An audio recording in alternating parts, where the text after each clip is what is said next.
Every 30 seconds, someone is involuntarily committed to a psychiatric institution. Every year, 1 million people are electroshocked.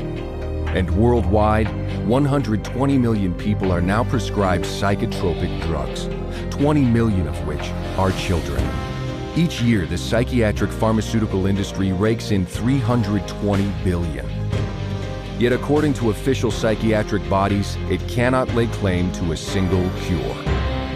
But investigating and exposing psychiatry's inhumane and often lethal practices and defending the rights of its victims is the Citizens Commission on Human Rights. It all began in 1969 with the case of one Victor Giori. He had been unlawfully incarcerated in a mental institution for babbling incoherently. But in fact, he was merely speaking his native tongue, Hungarian. Securing Giori's release was the first of thousands of cases championed by CCHR. In Australia, CCHR exposed a deadly psychiatric practice called deep sleep therapy, wherein patients were placed in a drugged coma and electroshocked. Not only was it done without their consent, 48 patients died during the treatment. CCHR fought on behalf of victims until the hospital was shut down and many were compensated and deep sleep banned. Then, in South Africa, CCHR uncovered the existence of psychiatric camps where tens of thousands of Africans were brutalized and used as slave labor. Subsequently, the World Health Organization and post-apartheid government investigations condemned psychiatry's racism and abuse. In Italy, CCHR worked in tandem with legislators and the media to conduct raids on psychiatric hospitals, laying bare their barbaric conditions. CCHR got them shut down and furthered the cause for humane treatment of patients.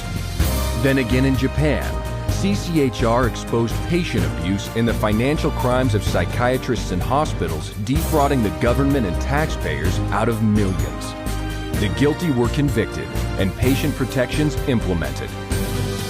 While in the United States, CCHR uncovered $1 billion fraud in the nation's largest chain of for-profit mental health facilities. Dozens of prosecutions ensued, with millions of dollars in fines imposed, and the entire chain of corrupt hospitals was closed. CCHR not only exposes and ensures thousands of abusive psychiatric facilities are shut down, but also that patient rights are restored. While for the thousands of psychiatrists who have committed crimes, CCHR has ensured that they have been prosecuted, fined, or had their licenses revoked. To bring an end to psychiatric human rights abuse once and for all, CCHR works with lawmakers, like-minded groups, doctors, and others to bring about protections for patients and to clean up the field of mental health. Such as in Europe, where the European Medicines Agencies slapped antidepressants with suicide warning labels for children and youths. South Africa, where their government has warned elderly citizens considering taking antipsychotics about the risk of stroke and heart attack.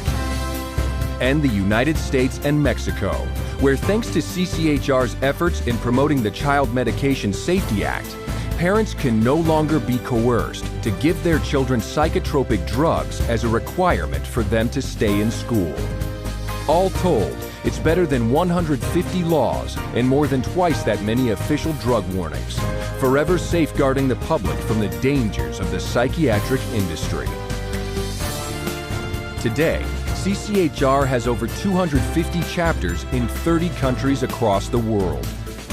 Its international headquarters in Los Angeles, California, serves as a public information clearinghouse, documenting psychiatry's invasive and harmful practices, and publishing its findings in some 17 languages. More than 12 million copies of their publications have been distributed to healthcare professionals, government officials, educators, and business leaders around the world. CCHR's headquarters is also the site of the world-renowned museum, Psychiatry, an Industry of Death. Centered around 14 documentary films, the exhibition presents the history of psychiatry, from its origins and practice of putting the mentally ill in cages, to the present-day mass drugging of society as the cure for invented mental disorders. This state-of-the-art exhibit has attracted tens of thousands of visitors from all over the world. CCHR further sponsors a fleet of Industry of Death traveling exhibits, visiting scores of cities worldwide. These have revealed the truth about psychiatric abuse to hundreds of thousands more. From New York to Brussels, Prague and Berlin, and from Moscow to Melbourne and Tokyo. While to reach still more with the truth, CCHR has produced a series of award-winning documentaries exposing the abuse and deceit behind psychiatry's pseudo-scientific facade. CCHR also provides an educator's kit that includes a guide with which to hold seminars based around the documentary Marketing of Madness. It also contains sets of the Psychotropic Drug Series booklets, The Facts About the Effects, which outline common side effects of psychotropic drugs, as well as available treatment alternatives. All told, CCHR documentaries and public service announcements have appeared in print, on the airwaves, and across the internet, informing millions with the facts about psychiatry and psychotropic drugs. Wherever human rights are abused by mental health treatment, CCHR is there, blowing the whistle on psychiatric crime, establishing protections for those in distress, and educating the public on the truth behind and alternatives to the unworkable and dangerous practices of psychiatry. Thousands from every faith and walk of life have joined CCHR to defend human rights against psychiatric abuse. It is a fight that will continue until psychiatry's abusive and coercive practices cease, and human rights and dignity are returned to all.